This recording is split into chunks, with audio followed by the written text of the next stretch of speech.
الله وبركاته.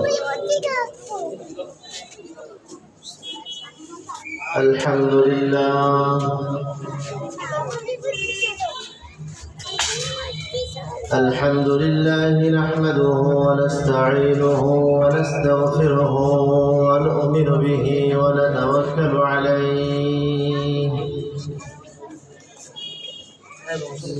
ونعوذ بالله من شرور أنفسنا ومن سيئات أعمالنا من يهد الله فلا مضل له ومن يضلله فلا هادي له ونشهد أن لا إله إلا الله وحده لا شريك له ونشهد أن سيدنا وسندنا وحبيبنا ومولانا محمد الذي أرسله بالحق بشيرا ونذيرا وداعيا إلى الله بإذنه وسراجا منيرا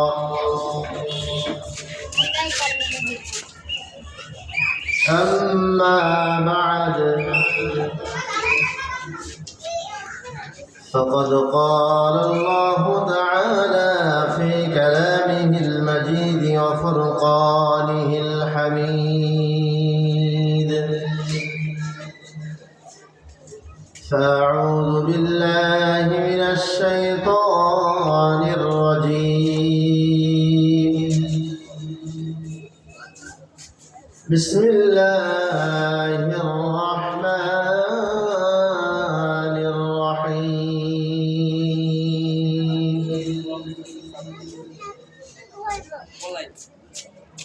يا أيها الذين آمنوا اتقوا الله حق تقاته ولا تموتن إلا وأنتم مسلمون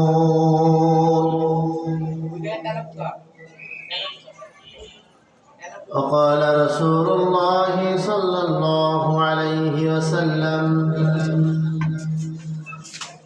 المرأة إذا صلت خمسها وصامت شهرها وأحصنت فرجها وطاعت بعلها فلتدخل من أي أبواب الجنة شاءت وقال تعالى إن الله وملائكته يصلون على النبي يا أيها الذين آمنوا صلوا عليه وسلموا تسليما اللهم صل على محمد وعلى آل محمد كما صليت على إبراهيم وعلى آل إبراهيم إنك حميد مجيد اللهم بارك على محمد وعلى آل محمد كما باركت على إبراهيم وعلى آل إبراهيم إنك حميد مجيد اللهم صل على محمد النبي الأمي وعلى آله وسلم تسليما بلغ العلا بكماله كشف الدجى بجماله حسنت جميع خصاله صلوا عليه وآله رہے میرے مسکن حوالی کعبہ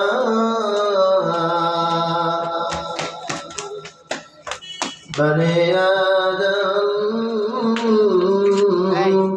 ديار مدينة بلغ العلا بكماله كشف الدجى بجماله حسنت جميع خصاله صلوا عليه وآله لا إله إلا الله لا إله إلا الله لا إله إلا الله لا إله لا إله إلا الله لا إله إلا الله لا إله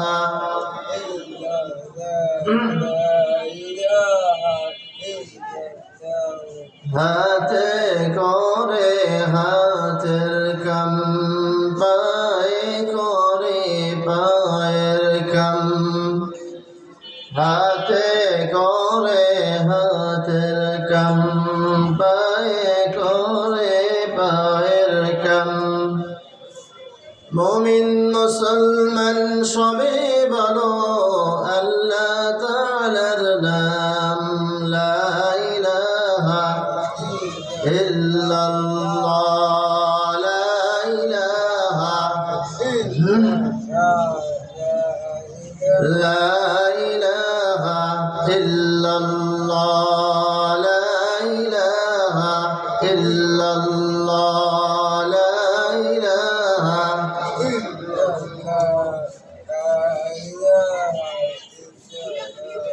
لا إله إلا الله محمد رسول الله صلى الله عليه وسلم تسليما كثيرا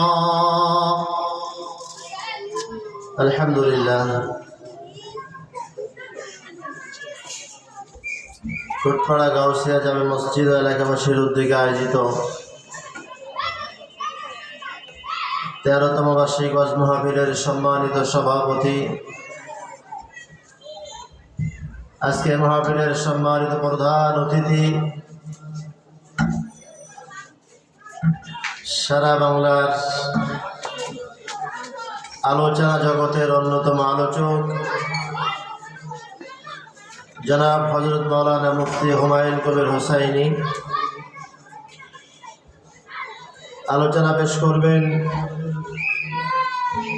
আমাদের সকলের পরিচিত মানুষ, মারিয়াম জামে মসজিদের সম্মানিত ইমাম ও খতিব মুফতি হাবিবুর রহমান হক্কানি, জায়গার উলামায়ে কেরাম, সামনে ভবিষ্ঠ দিনদার ইমানদার পরেজগার মুত্তাকি ভাইরা, পর্দানিশী আমার সম্মানিতা মা বোনেরা, আল্লাহ তাআলার দরবারে অসংখ্য অগণিত শুকরিয়া আদায় করছি যে মহান রব্বুল ইজ্জত ওয়াল জালাল পবিত্র একটি মাসে মূল্যবান একটি সময় আল্লাহ তাআলা আমাদেরকে কোরআন এবং হাদিসের জন্য জান্নাতি পরিবেশে জান্নাতি বাগিচায় বসার জন্য, ওয়াজ শোনার জন্য, আলোচনা পেশ করার জন্য আমাদেরকে আল্লাহ তাআলা মঞ্জুর করেছেন। এই জন্য সকলেই আল্লাহ তাআলার দরবারে শুকরিয়া আদায় করছি, আলহামদুলিল্লাহ। দরুদ ও সালাম পেশ করছি মানবতার দিশারি সাইয়্যিদুল কাওনাইন, আমার আপনার সকলের প্রাণ প্রিয় মানুষ, আল্লাহ তাআলার প্যারা দোস্ত, নবীগণের শিরোমণি, সমস্ত নবীদের নবী, আকায়ে নামদার তাজেদারে মদিনা জনাব মুহাম্মদ রাসূলুল্লাহ সাল্লাল্লাহু আলাইহি ওয়াসাল্লামের প্রতি। সম্মানিত হাজিরিন, দামি একটি সময়, দামি একটি মাসে আল্লাহ তাআলা আমাদেরকে পবিত্র মাহে শাবানের 11 তারিখ শুরু হয়েছে। শাবানের প্রতিটা মাস, প্রতিটা দিন, প্রতিটা রাত আল্লাহ তাআলার কাছে বড় দামি।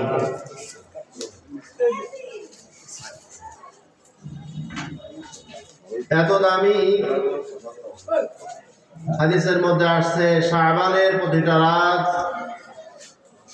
লাইলাতুল কদরের সমান সওয়াব রাখে। শাবান শুরু হলেই পয়গম্বর আলাইহিস সালাম বলেন, আহসু হিলাল শাবান লি রমাদান। শাবান মাসে তোমরা রমজানের জন্য দিন গুনতে থাকো। শাবানের আর কততম, কয়দিন বাকি আছে রমজান আসতে? আজকে কততম তারিখ? আর কয়দিন বাকি রয়েছে? জুমায় বলতেছিলাম, আমাদের সমাজে দেখবেন যখন কোনো ইম্পর্টেন্ট বিষয় সামনে আসে, যেমন যখন ক্রিকেট খেলা হয়, আন্তর্জাতিক ফুটবল খেলা হয়, তারিখ ঘোষণা হয়, অথবা নির্বাচন আমাদের সামনে এসে গেছে, নির্বাচনে যখন তারিখ ঘোষণা হয় তখন পেপারের মধ্যে হেডলাইন করে করে একটা তারিখ বসায়, আর এতদিন বাকি আছে, আর মাত্র কয়েকদিন খেলার জন্য, নির্বাচনের জন্য মানুষ এই দিন গুনতে থাকে। বড় আফসোসের বিষয়, আমাদের দেশ মুসলিম দেশ, আমাদের দেশে অসংখ্য অগণিত উলামায়ে কেরাম আছেন, অগণিত পীর বুজুর্গানে দ্বীন রয়েছে। রমজান আসলে আমাদের কোন দিন আসে আমাদের খোঁজ থাকে না। আমরা আরেকজনের কাছে জিজ্ঞেস করি, ভাই সবে বরাত কবে? রমজানের আর কয়দিন বাকি রয়েছে? এভাবে আমরা বলতে থাকি। এই জন্য পয়গম্বর আলাইহিস সালাম বলেন, শাবান শুরু হলেই তোমরা শাবানের মাসের গণনা ঠিক রাখবে। শাবানের তারিখ তোমরা হিসাব রাখবে, আজকে কততম তারিখ, আর কয়দিন বাকি রয়েছে। শাবান মাসের মধ্যে একটা রাত রয়েছে, যে রাতকে বলা হয় নিসফে শাবান। শাবানের মধ্য তারিখ, আরো বাংলায় আমরা বলছি শবে বরাত। ইযা কানাত লাইলাতুন নিসফি মিন শাবান ফাকুমু লাইলাহা ওয়া সুমু ইয়াওমাহা। পয়গম্বর আলাইহিস সালাম বলেন, শাবানের যখন নিসফে শাবান হবে, নিসফে শাবান তোমাদের যদি হাত পেয়ে যাও, শাবান মাসের মধ্য তারিখ নিসফে শাবান যদি তোমাদের হায়াতে আসে, ফাকুমু লাইলাহা, তোমরা রাতে ইবাদত করবা। ওয়াসুমু ইয়াওমাহা, আর পরের দিন রোজা রাখবা। এটা পয়গম্বর আলাইহিস সালামের নির্দেশ। আজকে 11 তারিখ শুরু হলো। যদি আল্লাহ তাআলা আমাদের হায়াতের মধ্যে রাখেন, মঙ্গলবার দিবাগত রাতে নিসফে শাবান হবে। এই নিসফে শাবানে যদি আমরা রাতে ইবাদত বন্দেগী করতে পারি এবং পরের দিন নফল রোজা কসম ও ইয়াওমাহা যদি রোজা রাখতে পারি, তো আমার হায়াতের দাম আছে।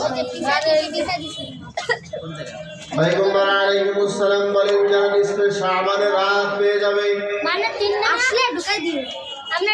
যারা মধ্য শাবানের রাত পেয়ে যাবে, নিসফে শাবানের মধ্য রাতে 4টা আমল। 1 নম্বর হলো রাত জেগে ইবাদত বন্দেগী করা। রাত জেগে মানে এটা না যে এশার নামাজ পড়ে ঘুমায় যাব, ফজরের নামাজ জামাতের সাথে পড়বো। এটা পড়লেও আপনি সারা রাত ইবাদতের সব পেয়ে যাবেন। বাকি হাদিসের নির্দেশ যে আসছে, কুমু লাইলাহা, রাত জেগে ইবাদত বন্দেগী করো। পয়গম্বর আলাইহিস সালাম শাবানের মধ্যরাতে ইমানদারদেরকে, মুসলমানদেরকে, নারী পুরুষ সকলকে আল্লাহ তাআলার পক্ষ থেকে আনিত বাণী, আল্লাহ তাআলার মহাগ্রন্থ আল কোরআন সহ হাদিসের মধ্যে অসংখ্য জায়গার মধ্যে আসছে। পয়গম্বর আলাইহিস সালাম বলেন, আমার উম্মতের জন্য নিসফে শাবানে 4টা আমল। 1 নম্বর আমল হচ্ছে কুমু লাইলাহা, রাত জেগে ইবাদত বন্দেগী করবে। 2 নম্বর আমল ফাসুমু ইয়াওমাহা, পরের দিন নফল রোজা রাখবে। 1 নম্বর আমল রাত জেগে ইবাদত বন্দেগী করা। 2 নম্বর নফল রোজা রাখা। 3 নম্বর ইস্তেগফার করা। পয়গম্বর আলাইহিস সালাম বলেন, নিসফে শাবানের মধ্যরাতের 3 নম্বর আমল হচ্ছে উম্মত যেন ইস্তেগফার করে, তওবা করে গুনাহ মাফ করায় নাই। কারণ এই রাত হলো গুনাহ মাফের রাত। পয়গম্বর আলাইহিস সালাম বলেন, যখনই সূর্য অস্ত যাবে, মাগরিবের সময় যখন সূর্য অস্ত চলে যায়, আল্লাহ তাআলা তখন একদম বান্দার কাছে চলে আসে। ইলা সামাঈদ দুনিয়া লিগুরুবিশ শামসি ইলা সামাঈদ দুনিয়া, সূর্য যখন অস্ত যায় আল্লাহ তাআলা তখন সাথে সাথে বান্দার একদম কাছে প্রথম আসমানে চলে আসেন। আর ঘোষণা করা হয়, আলা মিন মুস্তাগফিরিন ফাগফারা লাহ, কে আছে ক্ষমা চাওয়ালা, আমার কাছে ক্ষমা চাও, আমি ক্ষমা করে দেব। আলা মিন মুস্তারজিকিন ফারযুকহু, কে আছে রিজিক চাওয়ালা, আমার কাছে রিজিক চাও, আমি রিজিক দান করব। আলা মুবতালান ফাআফিয়াহু, আলা কাযা আলা কাযা হাত্তা ইয়াতলুআল ফাজর। পয়গম্বর আলাইহিস সালাম বলেন, নিসফে শাবানে যারা হায়াত পেয়ে যাবে উম্মত, সে যেন 4 আমলের 3 নম্বর আমল করে, ইস্তেগফার যেন রাতে বেশি বেশি করে। কারণ হায়াতের মধ্যে কত রকমের গুনাহের সঙ্গে আমরা জড়াইছি, বহু গুনাহের সঙ্গে আমাদের সম্পর্ক হয়ে গেছে। মানুষ হত্যা করেছি, মানুষের হক নষ্ট করেছি, আল্লাহ তাআলার হক নষ্ট করেছি। আল্লাহ তাআলার হুকুম ছিল নামাজ 5 ওয়াক্ত জামাতের সাথে পড়া, বহুকাল পর্যন্ত, বহুদিন পর্যন্ত নামাজ পড়তে পারি নাই, গুনাহ হয়ে গেছে। এই জন্য পয়গম্বর আলাইহিস সালাম বলেন, দুনিয়ার মধ্যে 5টা রাত বড় দামি রাত। এই 5টা রাতে যদি বান্দার ইবাদত বندگی করে, ইস্তিগফার করে, মাফ চায়, আল্লাহ তাআলা মাফ করে দেন। তার মধ্যে অন্যতম একটি রাত হলো নিসফে শাবানের শবে বরাতের রাত। এই রাতে আল্লাহ তাআলা অসংখ্য অগণিত সীমাহীন মানুষকে মাফ করে দেন। কত মানুষকে মাফ করা হয়? হাদিসের মধ্যে আসছে, বনু কালব গোত্রের একটা বকরি, কালো বকরি, অধিক পশমযুক্ত, যার গায়ে বহুত পরিমাণে পশম রয়েছে। এই পশম বিশিষ্ট ছাগল, এর গায়ে যত পরিমাণ লোম রয়েছে, পশম রয়েছে, আল্লাহ তাআলা সম পরিমাণ মুসলমানকে মাফ করে দেন। আমাদের সমাজে আমরা অনেক সময় মনে করে থাকি শবে বরাতের রাত আসলে ভাগ্যের রাত, ভাগ্য পরিবর্তন হবে না, এটা মুক্তির রাত। সব অর্থ রাত, বরাত অর্থ কেটে ফেলা, ছেড়ে দেওয়া। আল্লাহ তাআলা এদিন গুনাহকে, বান্দার গুনাহ কেটে দেয়। এই জন্য আমরা ভালো মন্দ খাওয়া অন্য দিনে, হাদিসের মধ্যে আসছে বান্দা যত খাবে সব খাবারের হিসাব দিতে হবে। এমন একটা দিন আছে বান্দা যত খাবে খাবারের হিসাব নাই। 10 মুহররম আপনি খান প্রচুর পরিমাণে, আপনার পরিবারের মধ্যে খরচ বেশি করেন, হিসাব নাই, আল্লাহ তাআলা বরকত দিয়ে দেবেন।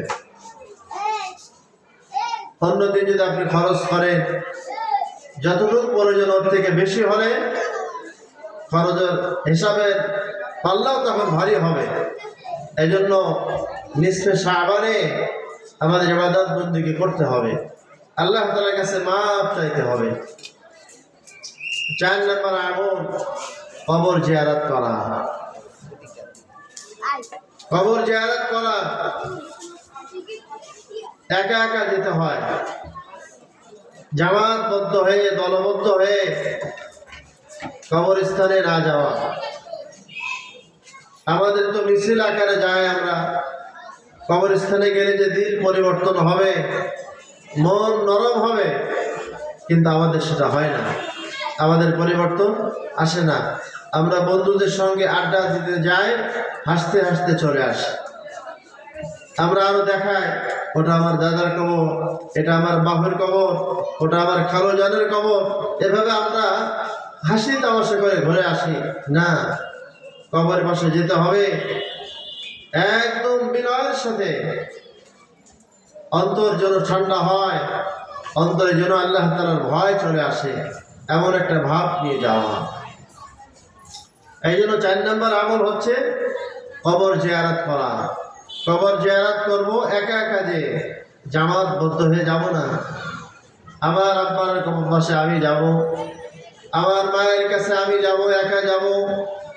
আমার মায়ের কবর যদি চেনা যায়, নিশানা থাকে, সেনা বরাবর দাঁড়িয়ে সন্তান সূরা ফাতিহা, সূরা ইখলাস যা কিছু আছে তখন সে তেলাওয়াত করবে। পয়গম্বর আলাইহিস সালাম নিসফে শাবানের রাতে জান্নাতুল বাকির মধ্যে একা একা যে কান্নাকাটি করে, কোনো সাহাবা জানে না, কোনো সাহাবার কোনো খোঁজ নাই। আম্মা জান বলেন, পয়গম্বর তো আমার ঘরে থাকার কথা, কিন্তু কোথায় চলে গেল?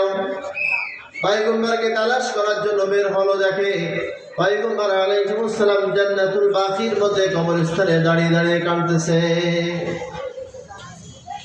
আর বলে যে, ও আয়েশা, আজকে কোন রাত? আজকে এমন একটা রাত যে রাতে আল্লাহ তাআলা অসংখ্য অগণিত বান্দাকে আল্লাহ তাআলা মাফ করে দেন। আজকে বান্দার ইস্তিগফার কবুল করা হয়, আজকে রাতের মধ্যে বান্দার তওবা কবুল করা হবে, গুনাহ মাফ করানো হবে। আজকে সে রাত, এই রাতে আরাম করে খেয়ে পেট ভর্তি করে আমি ঘুমায় যাব তা না। সূর্য যখনই অস্ত যাবে আমার কাজ হবে সাথে সাথে মুসাল্লা নিয়ে নামাজে দাঁড়ানো, মা বোনরা ঘরের মধ্যে নির্দিষ্ট যে নামাজের জায়গা রয়েছে সেখানে নামাজের মুসল্লায় বসে যাবে, নিজের সব গুনাহের কথা স্মরণ করে করে মাপ চাবে। এই নিশ্চয় শাবান রাতের 4টা আমল। আমি আলোচনা করব অন্য বিষয়, যেহেতু শাবান মাস এসে গেল, 11 তারিখ শুরু হলো, মঙ্গলবার দিবাগত রাতে নিশ্চয় শাবানের রাত আসছে। আমরা রাতে ইবাদত বন্দেগী করব, পরের দিন ইনশাআল্লাহ রোজা রাখবো। সবাই রাজি আছেন না ইনশাআল্লাহ? ইনশাআল্লাহ। শাবান মাসের মধ্যে রমজানের আমল বেশি করা। পয়গম্বর আলাইহিস সালাম বলেন, রমজানের প্রস্তুতির জন্য শাবান মাসে বেশি থেকে বেশি রোজা রাখে, অভ্যস্ত হওয়া, অভ্যাস করা, যাতে কষ্ট না হয়। এই জন্য আমরা ইনশাআল্লাহ প্রত্যেকে রোজা রাখার চেষ্টা করব, ইবাদত বন্দেগী করব। তবে নিশ্চয় শাবানে অসংখ্য অগণিত মানুষ মাফ পেয়ে যাবে। আল্লাহ তাআলা সীমাহীন ক্ষমতার মালিক, সীমাহীন রহমতের মালিক, মাফ করবেন, কিন্তু 2 শ্রেণীর মানুষ যারা, এরা মাফ পাবেন। অন্য হাদিসের মধ্যে আরো কয়েক শ্রেণীর কথা আসছে। তো যে হাদিস তেলাওয়াত করেছে, হাদিসের মধ্যে 2টা শ্রেণীর মানুষ সেদিন ক্ষমা পাবে না। 1 নম্বর হলো মুশরিক, যে আল্লাহ তাআলার সঙ্গে শিরিক করে, আর একটা হলো মুশাহিদ, যে হিংসা করে, হিংসু। যারা শিরিক করে আল্লাহ তাআলার সাথে, এই শিরিক আমাদের অজান্তে যে কোনো সময় আমরা করে বসি। অনেক সময় আমার ঘরে খাবার নাই, অমুক নেতা যদি আমার খাবার না দিত, টাকা না দিত, না খেয়ে মরতে হতো।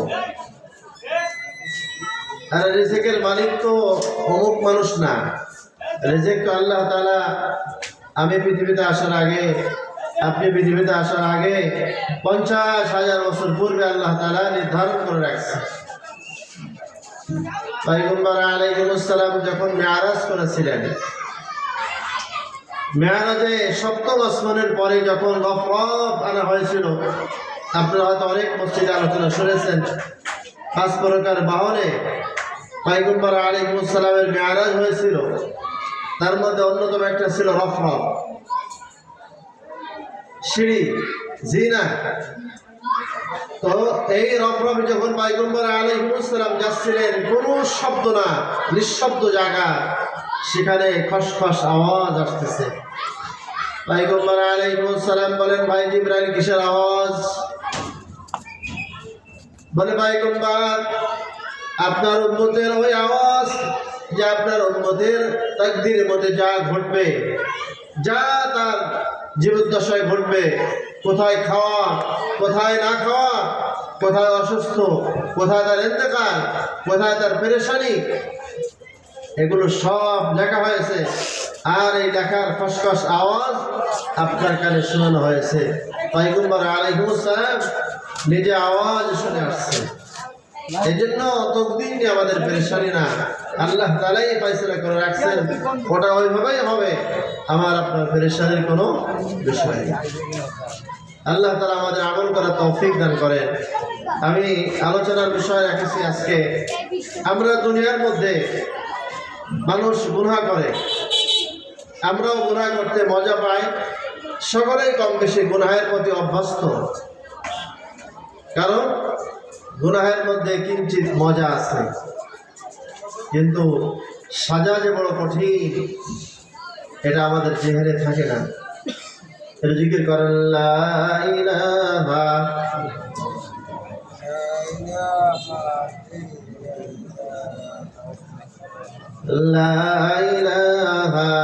ইল্লাল্লাহ, লা ইলাহা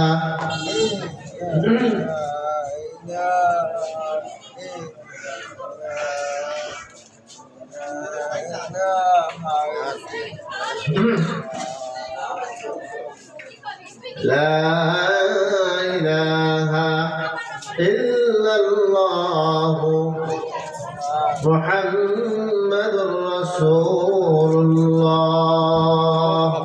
সাল্লাল্লাহু আলাইহি ওয়াসাল্লাম।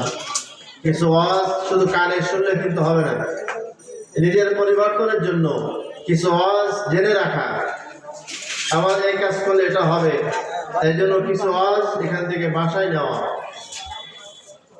অর্থাৎ সে অনুযায়ী আমল করা।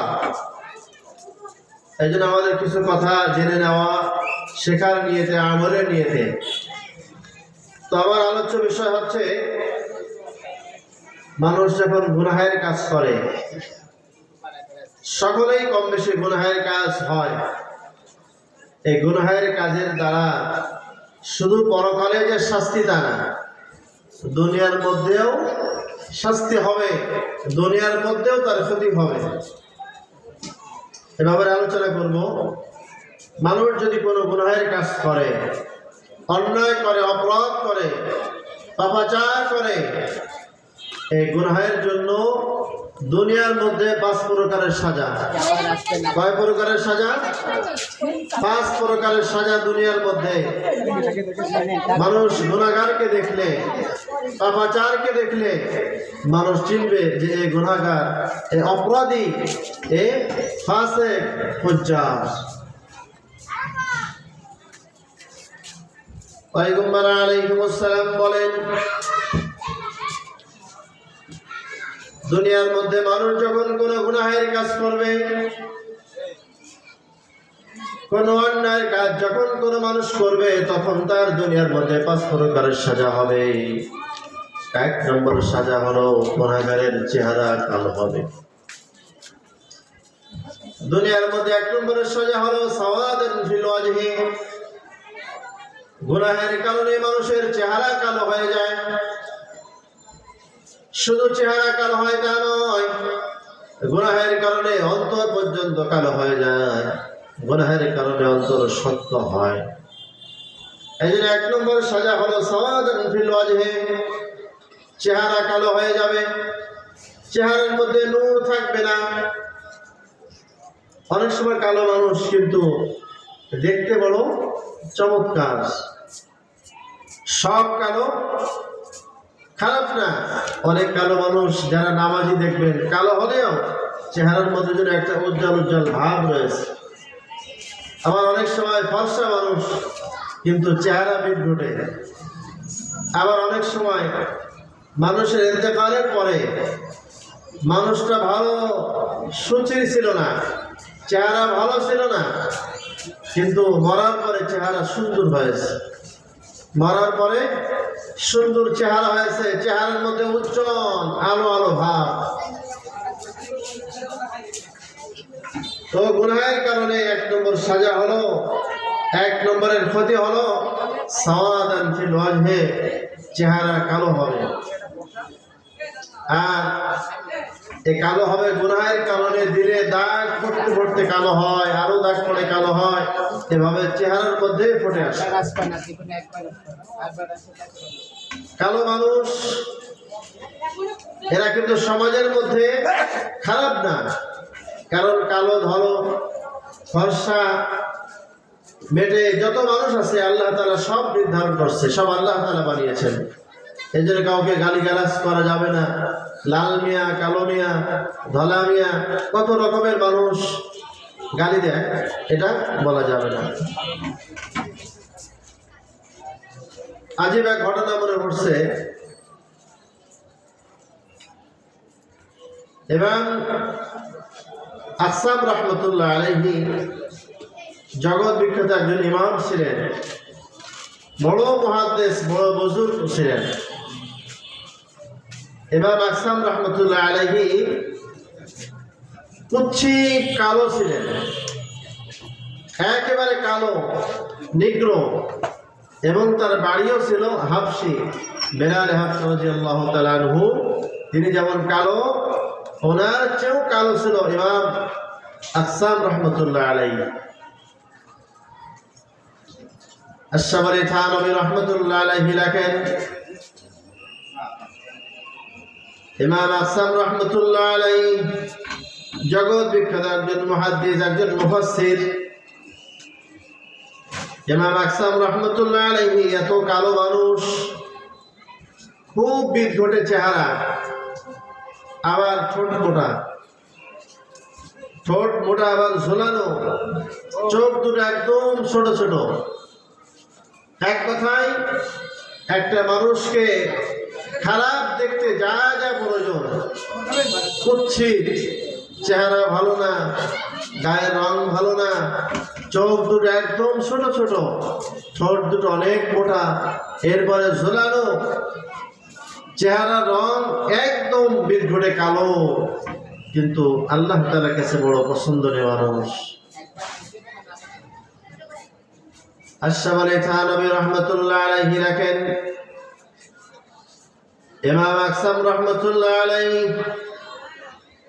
জগতের মধ্যে সবচেয়ে কুৎসিত ছিলেন, সবচেয়ে বিদঘুটে মানুষ, যার চেহারা একবার তাকালে মানুষ আর তাকাতো না।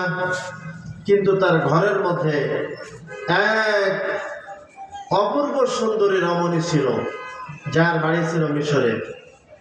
আমরা জানি মিশরের মেয়েরা বড় সুন্দরী হয়, অনেক সুন্দরী মেয়ে। মানুষ আজীব হয়ে গেলেন, এই বেটা আর এই বেটি, এত সুন্দর স্ত্রী আর তার স্বামীর অবস্থা কি? যা হোক, মহিলা ধৈর্য ধরে স্বামীর ঘর করেছে। ইমাম আকসাম রহমতুল্লাহ আলাইহি একদিন সন্ধ্যাবেলা অথবা বিকেল বেলা স্ত্রীর সঙ্গে আলাপ করতে করতে বলে, ওগো স্ত্রী, তুমি জান্নাতি, আমিও জান্নাতি। স্ত্রী বলে, আপনি বললেন কিভাবে? জান্নাত তো আল্লাহ তাআলা দিবেন মরার পরে। আমি জান্নাতি, তুমি জান্নাতি বললে কিভাবে? আকসাম রহমতুল্লাহ আলাইহি বলেন, পয়গম্বর আলাইহিস সালাম ঘোষণা করেছেন, যদি কোনো ব্যক্তি সবর করনেওয়ালা হয়, কোনো ব্যক্তির আমলের মধ্যে যদি সবরের গুণ অর্জন হয়, তাহলে সে জান্নাতি হয়ে যাবে। আর যদি কোনো ব্যক্তির মধ্যে শুকর গুজার করনেওয়ালা, সব সময় আলহামদুলিল্লাহ বলা, এই গুণ যদি অর্জন হয়, তাহলে সেও জান্নাতে প্রবেশ করবে। ওগো স্ত্রী, আমার প্রিয়তমা স্ত্রী, আমি দুনিয়ার মধ্যে সবচেয়ে কুৎসিত কালো, আমার চেহারা ভালো না, ঠোঁট দুটো ঝোলানো, চেহারা দেখতে ভালো না। তুমি অপূর্ব এক সুন্দরী মেয়ে, তুমি এত সুন্দর চেহারা, তোমার ফর্সা, তুমি এত সুন্দরী মেয়ে, তুমি যে আমাকে পেয়ে সবর করেছো, এটা আল্লাহ তাআলা মঞ্জুর করেছেন। এই সবর আল্লাহ তাআলার কাছে মঞ্জুর হয়ে গেছে, আল্লাহ তাআলার কাছে পছন্দ হয়ে গেছে। আর আমি তোমার মধ্যে এক অপূর্ব সুন্দরী মেয়ে পেয়ে আমি আল্লাহ তাআলার দরবারে শুকরিয়া করি। তোমার মধ্যে সবর, আমার মধ্যে শুকর, এই দুইটা গুণ আল্লাহ তাআলা বড় পছন্দ করেন। এই দুইটা গুণ যদি কেউ অর্জন করতে পারে, আল্লাহ তাআলা তাকে বিনা হিসাবে জান্নাত দান করবে। الذين يحمدون الله في السراء والضراء, যারা সুখে দুঃখে সব হালাতের মধ্যে মালিকের প্রশংসা করবে, আল্লাহ তাআলা তাদেরকে বিনা হিসাবে ডেকে ডেকে হাসরের মাঠে ঘোষণা করবে, এই যারা সুখে দুঃখে সব হালাতে আল্লাহ তাআলার ফয়সালার উপরে রাজি ছিলে, তারা আসো, এই রাস্তা দিয়ে জান্নাতে চলে যাও। এই ঘোষণা আল্লাহ তাআলা ফেরেশতাদের মাধ্যমে করাবেন হাসরের মাঠে। ইমাম আকসাম রাহমাতুল্লাহ আলাইহি বলেন, তুমি অপূর্ব সুন্দরী মেয়ে, দুনিয়ার মধ্যে সবচেয়ে তুমি সুন্দরী। তুমি চাইলে সুন্দর একটা স্বামী গ্রহণ করতে পারতে, কিন্তু তুমি সবর করে আমার ঘর করছো, সবর করে আমার সঙ্গে আছো, এই জন্য তুমি বড় সবর করনেওয়ালা হয়ে গেছো। আর তোমার সবর আল্লাহ তাআলা পছন্দ করেছেন, যার কারণে আল্লাহ তাআলা তোমাকে জান্নাত দান করবে। আর তোমার মধ্যে এক সুন্দরী মেয়ে, তোমার মধ্যে এক সুন্দরী স্ত্রী পেয়ে আমি বড় খুশি। আমি আল্লাহ তাআলার দরবারে সর্বক্ষণিক শুকরিয়া আদায় করে শুকরগুজার হয়েছি। আমি শুকরগুজার হওয়ার কারণে আল্লাহ তাআলা আমাকেও জান্নাত দান করবে। তাহলে কালো মানুষ সব খারাপ না, সব কালো, সব কুৎসিত খারাপ না, 8টায় নামাজ হবে আমাদের এখানে, আমরা ইনশাআল্লাহ একসঙ্গে নামাজ পড়বো, এখানে একটু আগে হবে। তো 1 নম্বর বললাম গুনাহের কারণে মানুষের সাওয়াদান ফিল ওয়াজহে, চেহারা কালো হয়, চেহারার মধ্যে নূর থাকে না। আর চেহারার মধ্যে নূর না থাকলে মানুষ তার দিকে তাকায় না। চেহারা থেকে নূর চলে গেলে মানুষ তাকে ভালোবাসে না, মানুষ তাকে মহব্বত করে না, মানুষ তাকে পছন্দ করে না। 2 নাম্বার গুনাহের কারণে যুলমাতুন ফিল কলব, অন্তর কালো হয়ে যায়, অন্তর কালো হয়ে যায়। কোনো নেক কাজ ভালো লাগে না, কলবটা কালো, একদম পাথরের মতো কালো হয়ে যায়।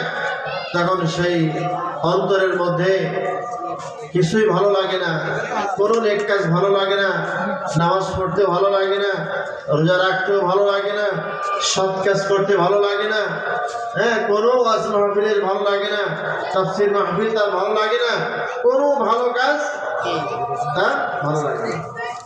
এটা হলো গুনাহের কারণে যুলমাতুন ফিল কলব, অন্তর কালো হয়ে যায়, যার কারণে কিছুই তখন আর ভালো লাগে না। এই জন্য আমাদের সমাজে দেখবেন অনেক আছে গুনাহ করে, নামাজ কালাম পড়ে না, আজান শুনে মসজিদে আসে না, স্ত্রীকে বেপরদায় রাখে, এগুলো একদিন হয়নি। গুনাহ করতে করতে চেহারা কালো হয়েছে, অন্তরের মধ্যে দাগ পড়তে পড়তে অন্তর শক্ত হয়ে গেছে, যুলমাতুন ফিল কলব হয়েছে, অন্তর কালো হয়ে গেছে, যার কারণে নামাজ ভালো লাগে না, মাহফিল ভালো লাগে না, মসজিদ ভালো লাগে না, তেলাওয়াত ভালো লাগে না।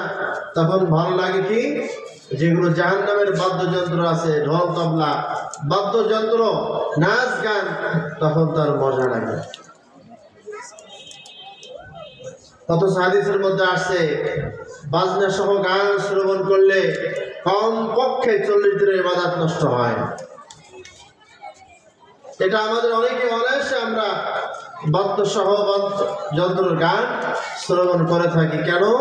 ওই যে আমাদের সাওয়াদান ফিল ওয়াজহে, চেহারা কালো হয়েছে, যুলমাতুন ফিল কলব, গুনাহ করতে করতে কলবটা শক্ত হয়ে গেছে, যার কারণে এখন আর গুনাহের কাজ মনে হয় না যে গুনাহ করতেছি, এটা আমার মনে হয় যে না, আমি ভালো পথেই আছি।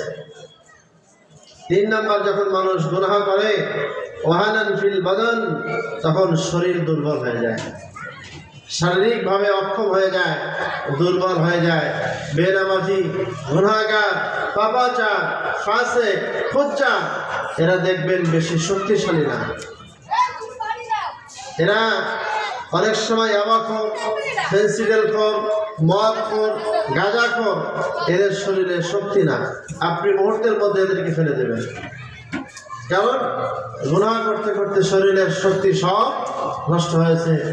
একজন নামাজি রিক্সাওয়ালা, তার গায়ে যে শক্তি আছে, কয়েকজন মানুষ তার সঙ্গে লড়াই করলে পারবে না।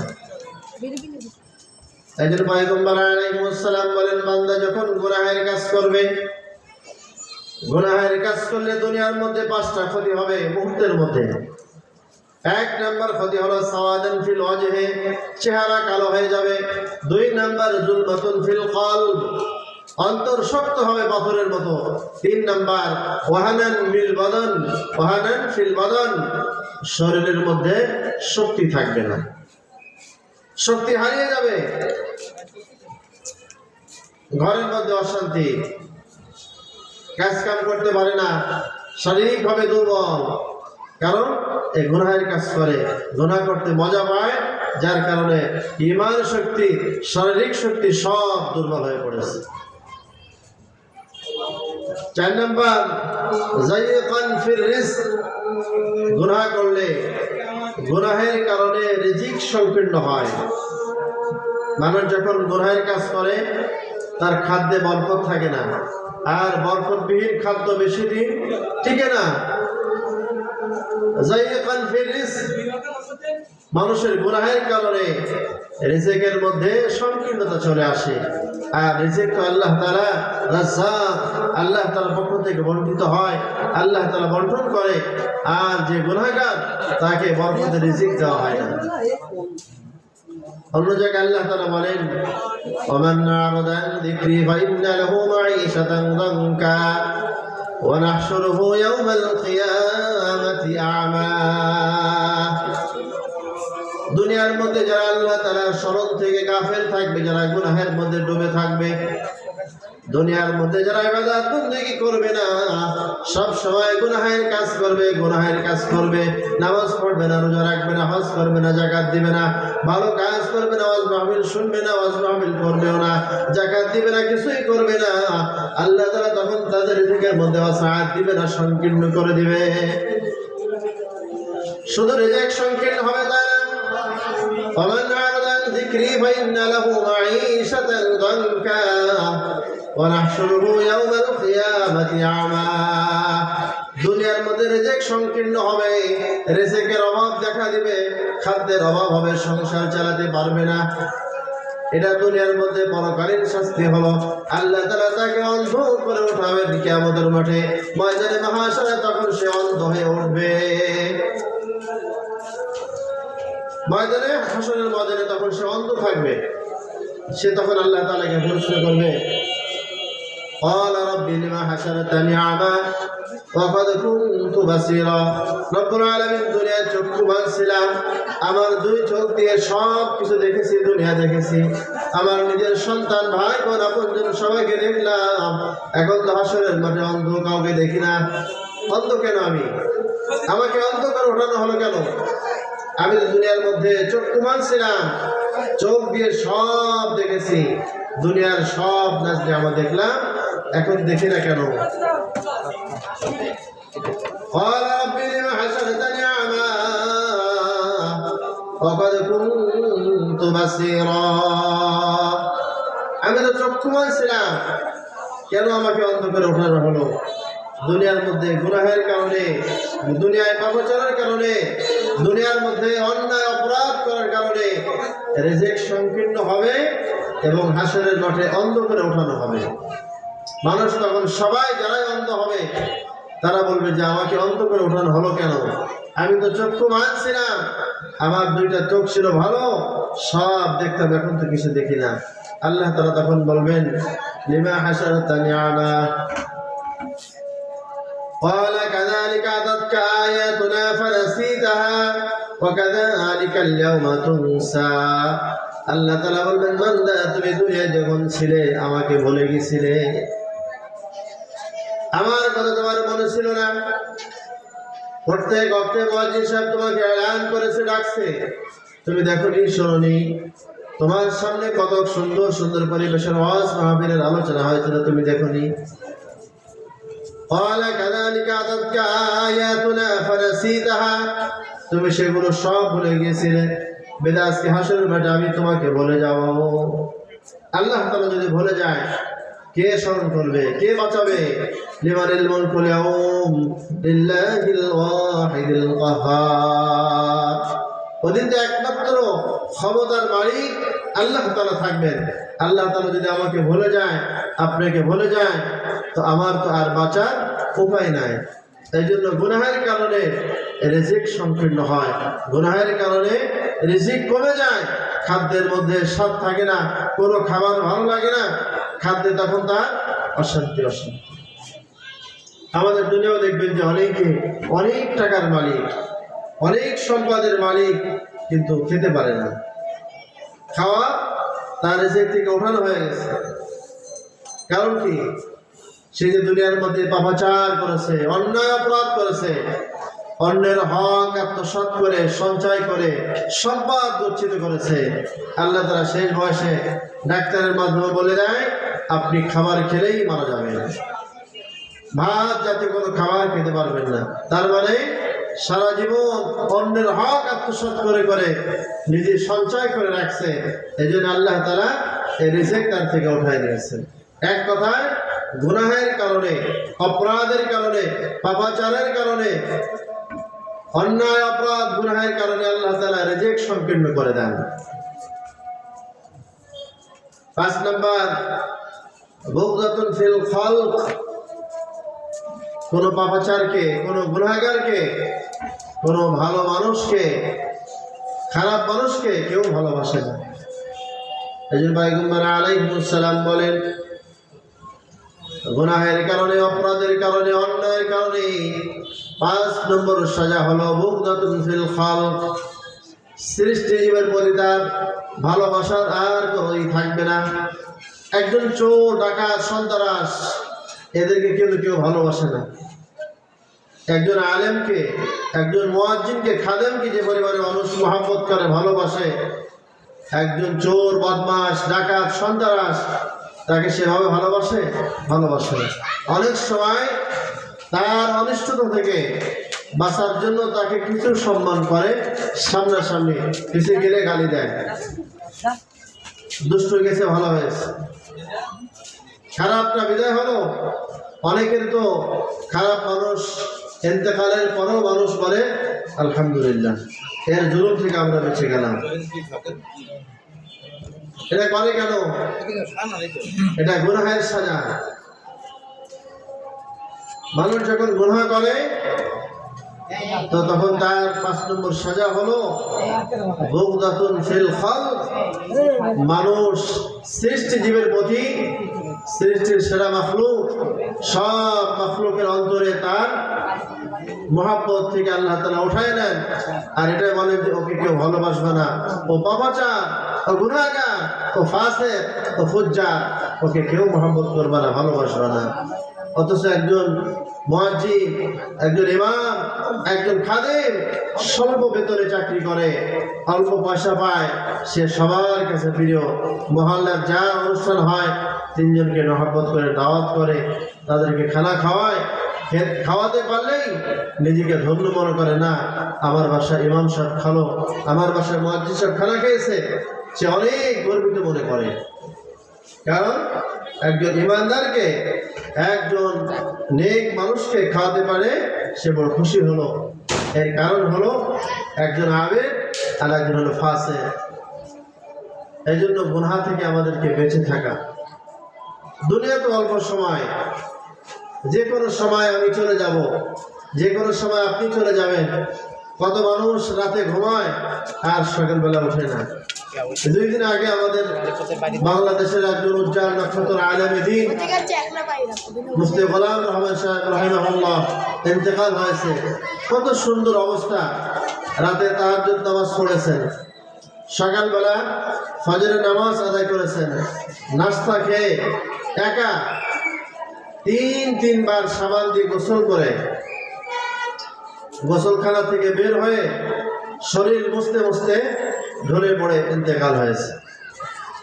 এর থেকে ভালো মত কি হতে পারে? ওনার নিজের জামাতা মুফতি শরীফ সাহেব, তিনি কারগুজারি শোনালেন আমাদের জানাজার মধ্যে অসংখ্য আলেম, বহু মানুষ, সেখানে তিনি কারগুজারি শোনালেন। পাকিস্তানের সবচেয়ে বড় আলেম ইউসুফ বিন নুরি রাহিমাহুল্লাহ এবং তার আরো বড় সাথী, তারা বিমানে করে আসছে। সে খবর দেখছে ফজরের সময় বিমানে করে এসে জিজ্ঞেস করছে, হুজুর আপনারা যাবেন কোথায়? তো বলে যে বাংলাদেশ থেকে একজন আলেমে হক্কানি, আলেমে রব্বানির ইন্তেকাল হবে, আমরা তার স্বাগত জানানোর জন্য আসছি। একজন আলেমের ইন্তেকাল দেখেন, আর একজনের জালেমের গুনাহগারের ইন্তেকাল কোথায় হয়? ওই হাসপাতালের বেডে, হ্যাঁ, একদম নোংরা জায়গা, বাসার বেডে, যেখানে গন্ধে ভরা, হ্যাঁ, রাস্তার মধ্যে রোড অ্যাক্সিডেন্ট হয়ে মারা যাচ্ছে, বেরেনে পড়ে মারা যাচ্ছে। এই জন্য ভালো মৌত হতে গেলে গুনাহ থেকে বাঁচতে হবে। বিশেষ করে সব রকমের অন্যায় অপরাধ থেকে আমাদেরকে বেঁচে থাকা আল্লাহ তাআলা তৌফিক দান করেন।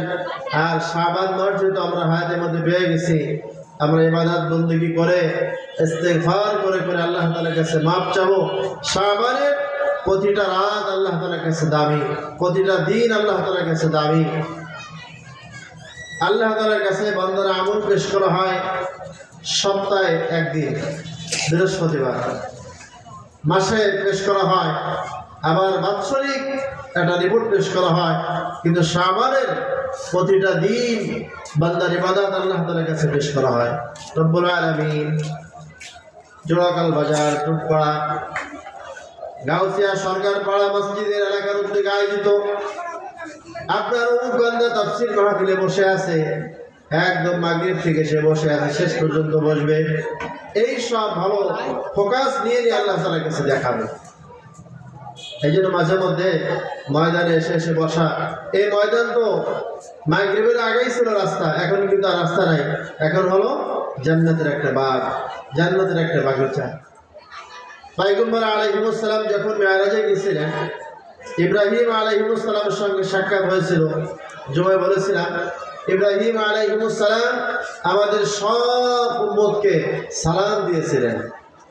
সালাম দিয়ে বললেন, পয়গম্বর আপনার উম্মতকে বলবেন জান্নাত কিন্তু চাটিয়াল ময়দান, খোলা ময়দান, কিছু নাই। ইবাদত বন্দেগী করে করে যেন তার খোলা ময়দানকে পরিপূর্ণ করে। জান্নাতে ঘর বানাতে হবে, গাছ বানাতে হবে, জান্নাতের মধ্যে আরো যা যা প্রয়োজন, যা করবো সব দুনিয়া থেকে আমি করে যাব। এই জন্য ইব্রাহিম আলাইহিস সালাম আমাদেরকে সালাম দিয়েই বললেন আপনার উম্মতকে বলবেন নেক কাজটা বেশি করে করে, নেক কাজ বেশি বেশি করা। আর মা বোনদের সাথে একটি হাদিস তেলাওয়াত করেছি, আল মারআতু ইযা সাল্লাত খামসাহা ওয়া সামাত শাহরাহা ওয়া আহসানাত ফারজাহা وطاعت بعلها فلتدخل من أي أبواب الجنة شاءت। সংক্ষেপ করে দেব। পয়গম্বর আলাইহিস সালাম বলেন মহিলাদের জান্নাতে যাওয়া সহজ, একেবারে সহজ। তারা তো ঘরের মধ্যে থাকবে, তাদের ব্যবসা নাই, চাকরি নাই, অফিস নাই, তারা চারটা কাজ করবে। আল মারআতু ইযা সাল্লাত খামসাহা, এক নাম্বার কাজ হলো 5 ওয়াক্ত নামাজ সময় মতো পড়বে। যদি সে সুস্থ হয়, মহিলাদের কত সহজ, মাসে তাদের অসুস্থতা রয়েছে, সব ছাড়, কয়দিন নামাজ পড়তে হয়।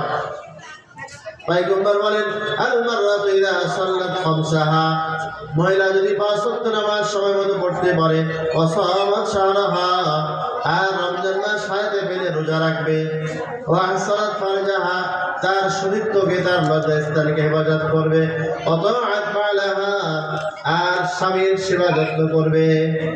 এটা একটা কাজ।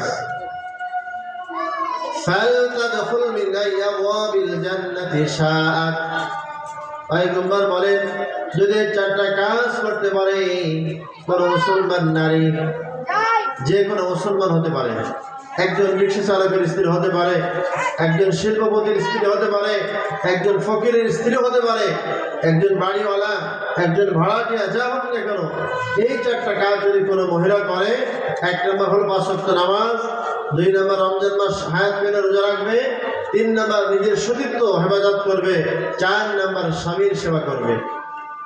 ফালতাদখুল মিন আবওয়াবিল জান্নাতি শাআত, তাহলে আল্লাহ তাআলা তাকে পাওয়ার দিবেন, আরে যাও জান্নাতে তোমার যেই দরজাতে ইচ্ছা প্রবেশ করো। জান্নাতের দরজা কয়টি? 8টি দরজা। 8টি দরজার মধ্যে তোমার যেটাই ভালো লাগে সেই দরজা দিয়ে তুমি জান্নাতে প্রবেশ করো। অনেক সহজ। আল্লাহ তাআলা আমাদের মা বোনদেরকে আমল করার তৌফিক দান করেন। আর যে গুনাহের কথাগুলো শুনলাম, এই গুনাহ থেকে আমাদেরকে আল্লাহ তাআলা বাঁচার তৌফিক দান করেন। শাবান মাসের মধ্যে যে আমলের কথা শুনেছি, নিশ্চয় শাবানের 4টা আমল আমরা করবো ইনশাআল্লাহ। রাত জেগে ইবাদত বন্দেগী করব, পরের দিন রোজা রাখবো, এরপরে ইস্তেগফার করব, আর সম্ভব হলে একা একা কবর জিয়ারত করতে যাব। আল্লাহ তাআলা আমাদের যে কথাগুলো বলা হলো আমাকে সহ সবাইকে আমল করার তৌফিক দান করেন। আমরা সকলে এশার নামাজ জামাতের সাথে পড়বো। নামাজ পড়ে এখানে আবার ইনশাআল্লাহ ধারাবাহিকভাবে সুন্দর আলোচনা হবে। আমরা ইনশাআল্লাহ সকলে আলোচনা শোনার জন্য আসবো।